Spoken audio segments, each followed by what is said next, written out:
پہلے تو میں نے مسلمانوں کے اخلاق سنے تھے، اب تو میں نے دیکھ بھی لیے، پر یہ بتا جب 12,000 آیا تھا جان کیوں نہیں چھڑائی؟ تو حضرت چارہ کاٹتے کاٹتے رو پڑے، فرمانے لگے تو نہیں نہ جانتا یہ بیٹیاں سانجی ہوتی ہیں، پتہ نہیں نا؟ میرے رسول پاک نے تو حاتم تائی کی بیٹی کے سر پہ کپڑا رکھ کے کہا تھا بیٹیاں برابر ہوتی ہیں، تو یہ نہیں پتا جب اس کی 6 بیٹیوں کی شادی ہوئی ہے میرے اندر روحانیت کتنی بڑی ہے۔ فرمایا پھر 12,000 آیا ہے تو 2-4 بچیاں پھر گئی ہیں، تو یہ نہیں پتا میں اندر سے راضی کتنا ہوں، میں تیری نوکری کرتا رہوں گا، پتہ نہیں اللہ کتنی بیٹیوں کو بیاہ دے گا۔ اتنا رویا وہ عیسائی کے پیروں میں بیٹھ گیا، کہنے لگا بابا میں نے تیری مخالفت کی ہے پر تیرے قریب آ کے پتہ چلا ہے کہ تو بہت اونچے اخلاق کا مالک ہے، اور اگر تیرا یہ مقام ہے تو تجھے اخلاق سکھانے والے محمد عربی کی شان کتنی ہوگی۔ ظالم کی بولیے جاتے نہیں لوگ جھوٹے گواہ بن کے، وکیل صاحب کو نہیں پتا ہوتا کہ یہ بندہ مجرم ہے جو میرے پاس آیا، کیا مجرموں کے وکیل نہیں ہوتے؟ بولے تو اس کو پتہ نہیں ہوتا وکیل صاحب کو کہ یہ صاحب مجرم ہے، میرے پاس مقدمہ لے کے آئے، اور اگر بے ادبی نہ ہو جائے تو میرا خیال ہے قاضی عدالت کو بھی پتا ہوتا ہے کہ مجرم کون ہے اور مظلوم۔ میرے نبی پاک صلی اللہ علیہ وسلم نے اس قدر زیادہ سختی فرمائی اس مسئلے میں، فرمایا جس کو پتا تھا کہ فلاں آدمی ظالم ہے، ظلم کر رہا، پھر وہ ظالم کا گواہ بنا یا اس نے ظالم کی مدد کی، کتنی کی؟ شارحین لکھتے ہیں چاہے اس نے ایک جملہ بول کے کی، چاہے ایک، سارے بولیے، چاہے ایک غریب کو اس نے ظلم کیا تو کہتے ہیں علاج یہ سے، چاہے ایک جملہ بول کے کی، شارحین اس حدیث کی شرح میں لکھتے ہیں ایک جملہ بول کے چاہے مدد کی، جس بندے نے کسی ظالم کی مدد کی کسی مقدمے میں یا کسی صورت میں اور اسے پتا تھا یہ ظالم ہے، میرے نبی پاک صلی اللہ تعالی علیہ وسلم فرماتے ہیں اگر اس نے مدد کی، ابھی ظالم کی بات نہیں ہو رہی، ظالم کے مددگار کی بات ہو رہی، اگر کسی نے ظالم کی مدد کی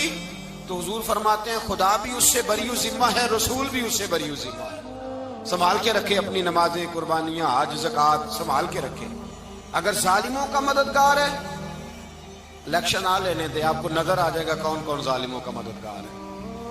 نظر آ جائے گا۔ اپنی جیب سے لوگ پیسے دے کے ظالموں کی مدد کریں گے، ان کے فلیکس چھپوائیں گے، بورڈ لگوائیں گے، جیبوں سے پیسے دے کے۔ ہم نے خود آگ لگائی ہے چمن میں اپنے، بے سبب گردشی ایام کو الزام نہ دو، ہم نے خود نور کا ظلمت سے کیا ہے سودا، کر کے توہین سحر شام کو الزام نہ دو۔ ظالموں کے مددگار میدان میں آ گئے، یہ چھوٹا لفظ نہیں، میرے حبیب پاک صلی اللہ علیہ وسلم نے فرمایا جو ظالم کا مددگار ہے سن لے جو سجن کے ساتھ کچہری جاتا ہے، وہ یاد رکھے جو دوست کا گواہ بنتا ہے، وہ یاد رکھے جو کہتا ہے میں مانگی گیا تھا، مجھے بلایا گیا تھا قبضہ چھڑانے کے لیے کسی غریب بیوہ کی جائیداد پہ، کب وہ سن لے تو مدد کر کے نہیں آیا، تو خدا کے ذمے سے نکل گیا ہے۔ رسول پاک نے فرمایا تیرا میرا تعلق ختم ہو گیا، تو ظالم کا مددگار ہو گیا، پھر تو کہتا میں بے چین ہوں، میں بے قرار ہوں، میں آزمائش کا شکار ہوں، پلٹ کے دیکھ تو صحیح تیرا گناہ کتنا بڑا ہے۔ میرے نبی پاک صلی اللہ علیہ وسلم کا ایک اور فرمان سن لیں، ابن ماجہ ابو داؤد میں موجود ہے، اس حدیث کو آپ نے یاد کر لینا ہے، کر لیں گے انشاءاللہ، سارے کہیے انشاءاللہ، کر لیں گے یاد۔ حضور صلی اللہ علیہ وسلم نے فرمایا اگر تو ظالم کی مدد کرے گا نا، یہ لفظ دل کی تختی پہ لکھ لینا، یہ مکافات عمل ہے، مکافات عمل دنیا، ادھر کرو گے تو ادھر بھرو گے۔ فرمایا اگر تو کسی ظالم کی مدد کرے گا، سن لے حضور کا فرمان ہے، اگر تو ابن ماجہ ابو داؤد سیاہ میں موجود ہے، فرمایا اگر تو کسی ظالم کی مدد کرے گا تو رب تعالیٰ مرنے سے پہلے تیرے اوپر بھی ظالم کو مسلط کر دے گا، تیرے اوپر بھی ایک دفعہ ظلم ضرور ہوگا اگر تو ظالم کی، وہ کسی صورت میں بھی ہو سکتا ہے، کسی صورت میں بھی تیرا بیٹا ہی اٹھ کے ظلم کر دے گا، تو الجھ جائے گا،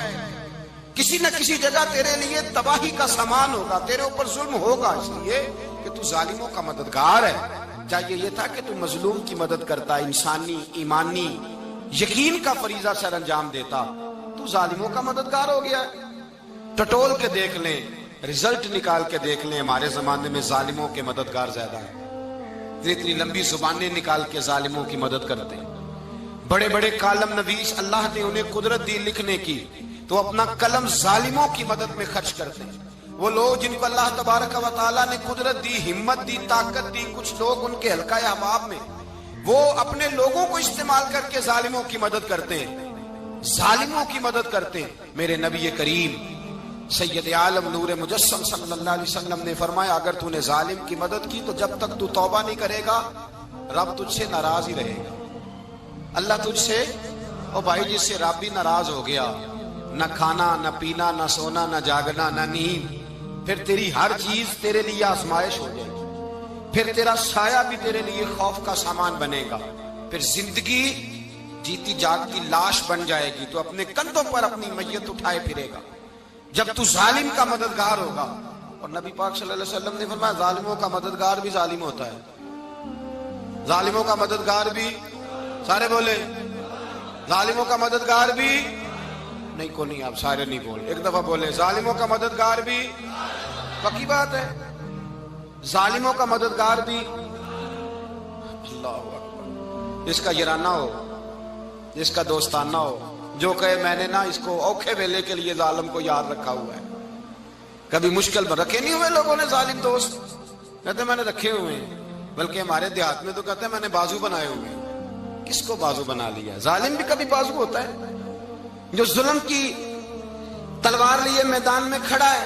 قارون، حامان، فرعون، نمرود کا حال نہیں لوگوں نے دیکھا؟ اپنے زمانے میں آپ نے کتنے لوگ نہیں دیکھے جن کے سائے سے، آواز سے لوگ کانپتے تھے؟ پھر پولیس کی گاڑیوں میں وہ اس طرح مردہ پڑے کہ دنیا نے تماشا دیکھا ان کا۔ یہ رنگ ہم نے دیکھے نہیں اپنے آنکھوں سے۔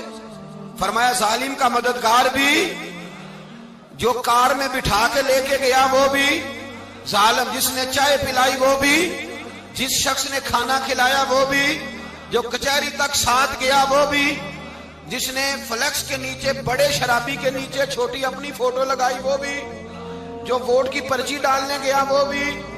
کہہ دینا باہر نکل کے کہ حضرت صاحب نے سیاسی تقریر کی ہے، کہہ دینا، پر بات تو سچی ہے نا۔ خو کرے ہم تو سے تھوڑا سا گلا بھی سن لے،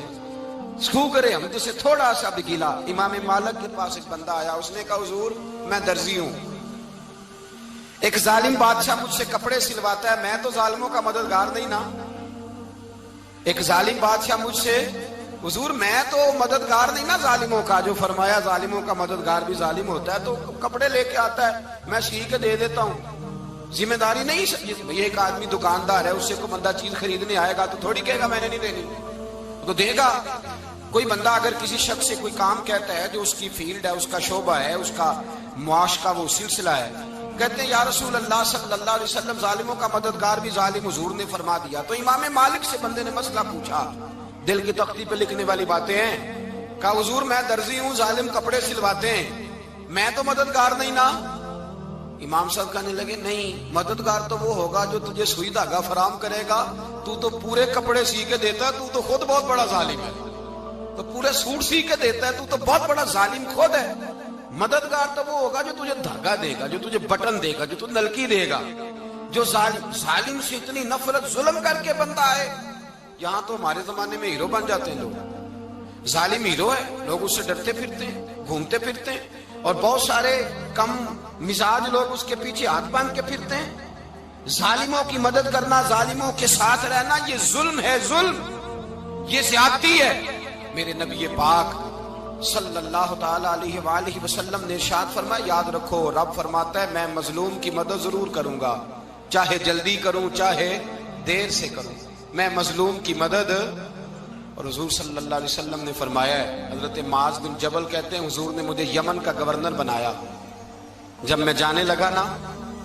تو حضور نے بڑی نصیحتیں کی، بخاری میں موجود ہے، فرماتے ہیں جب میں پلٹنے لگا تو میرے رسول نے فرمایا معاذ ایک منٹ ٹھہر جا، ایک بات میری یاد رکھنا، اس کو نہ بھولنا۔ کہا حضور کیا؟ فرمایا دیکھنا کسی پہ ظلم نہ کر بیٹھنا،